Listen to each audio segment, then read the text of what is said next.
If you've noticed, this recent Tucker Carlson, Vladimir Putin interview have brought up a lot of questions and a lot of interesting things.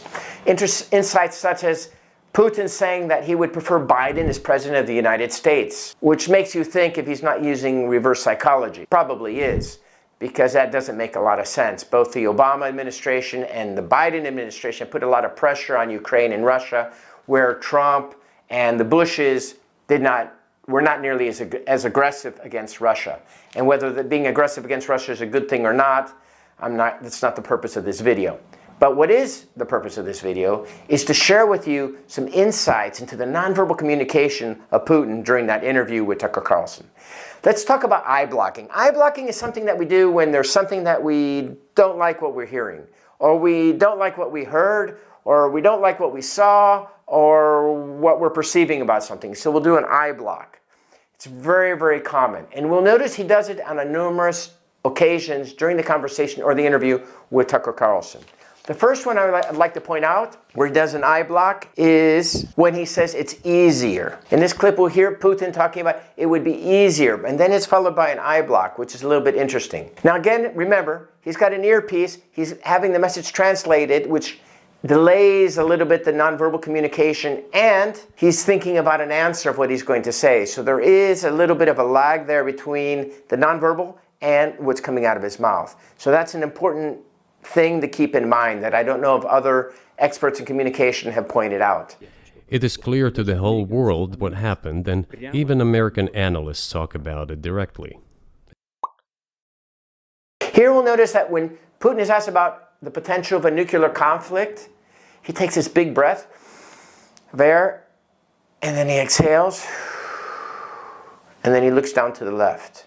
When we look down, typically, it's either we're experiencing an emotion or we're having an internal dialogue, depending on the person. Now, the way I interpret this is, no, Putin does not want a nuclear conflict. It's not good for Russia, and it's not good for the world, it's not good for anybody else, but it's definitely not good for Russia. So I don't think his objective is an all-out nuclear war. I'm pretty certain about that. Do you think NATO is worried about this becoming a global war or a nuclear conflict? At least that's what they're talking about. We also see this at his tongue touches his lips, which means he's moistening his mouth has gone dry. This is a sign of nervousness and discomfort. So that's another sign that he's not exactly keen on the idea of destroying the planet. At least that's what they're talking about. Also, we notice his blink rate increases tremendously, which is also a sign of fear, nervousness, or discomfort. When we blink more, it means we're thinking more, and it also typically means that we may be scared or nervous about something. Thinking people, analysts, those who are engaged in real...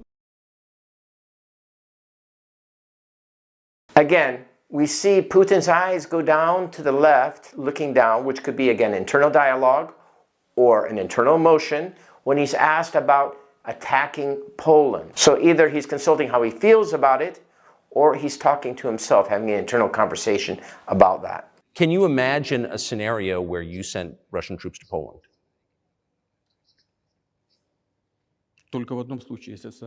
Only in one case, if Poland attacks Russia. Another microexpression we see with Vladimir Putin, where we see a flash of anger across his face, it was when he speaks about the global elite. Now, the global elite is something that he can't control. So it probably creates some frustration for him because he's not able to influence or impact this group of people. So that would make sense, wouldn't it? It is not about the personality of the leader. It is about the elite's mindset. Another clip that I want you to see is where Putin talks about how he had a good relationship with George Bush Jr. and also Donald Trump. So you see this clip where he says he had a good relationship with George W. Bush Jr. I had a very good relationship with, say, Bush. I know that in the United States, he was portrayed as some kind of a country boy who does not understand much. I assure you that this is not the case. I think he made a lot of mistakes with regard to Russia, too. I told you about 2008 and the decision in Bucharest to open the NATO's doors for Ukraine and so on. That happened during his presidency. He actually exercised pressure on the Europeans.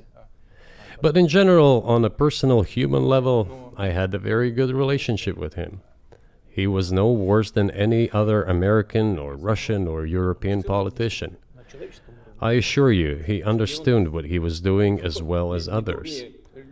I had such personal relationship with Trump as well. Then, check out this other clip and see what George W. Bush said about Putin. Early on in my administration, I decided that I was going to try to get to know Vladimir Putin better. My first meeting with Vladimir Putin came in Slovenia. We were both relatively new leaders. And so I thought, at the time, I was dealing with a person that I could get along with well, and we could find common ground. Now, there are some relationships that simply can't be compatible. And my relationship with Putin would become one of those. As you can see from the two clips, they don't agree. I wonder who's telling the truth. At any rate, they do say that someone that speaks poorly or badly about other people behind their back will do so to you. So just keep that in mind. People like to hang out with people who speak well of them and speak well of other people. Why? Because you associate those feelings, those good feelings, when you hear good things spoken about others.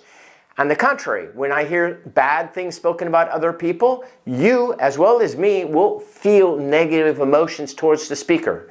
So always keep that in mind. That's why people actually, they don't trust and like gossips or people who are very negative and complaining and whining all the time, because it generates those negative feelings. So if you want to be charismatic and likable and have people like you, try to always be positive. And if you have nothing positive to say, it's better to keep it zipped. As we're continuing on now with the Putin-Tucker Carlson interview, we're going to notice some anger flashes or flashes of anger over Putin's face when certain key words are brought up.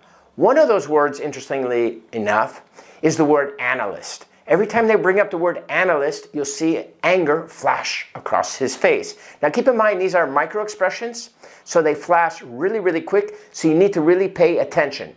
We'll have arrows there to try to help point them out to you, but you're going to see basically his eyes narrowing and maybe a lip pulling up, sort of showing his teeth slightly. This is a flash or a micro expression of anger. Here's one clip. It is absolutely out of the question. You just don't have to be any kind of analyst. It goes against common sense to get involved in some kind of a global war.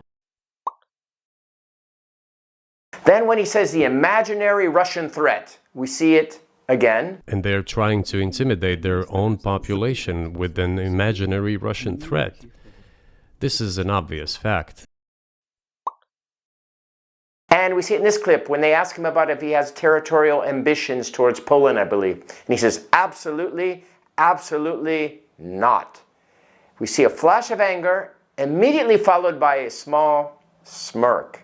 And I wonder what that smirk says, but it's rather interesting to me. He has territorial aims across the continent, and you're saying unequivocally you don't.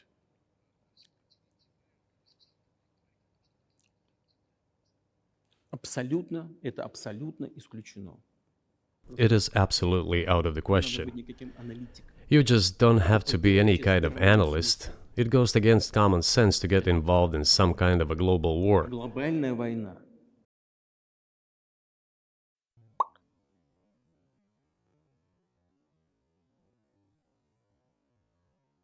Another thing you're going to notice about Putin is when he's about to say something important or that he feels has importance, he'll clear his throat. Every time, when he starts with his 30-minute lesson on Ukrainian-Russian history, you'll hear this. If you don't mind, I will take only 30 seconds or 1 minute to give you a short reference to history for giving you a little historical background. Please.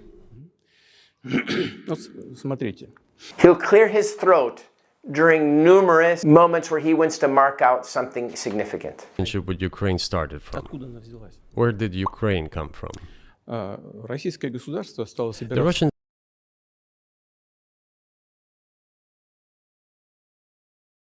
If you liked the video, don't forget to give us a like, subscribe, or all that kind of stuff. Have a fantastic day, and thanks for watching.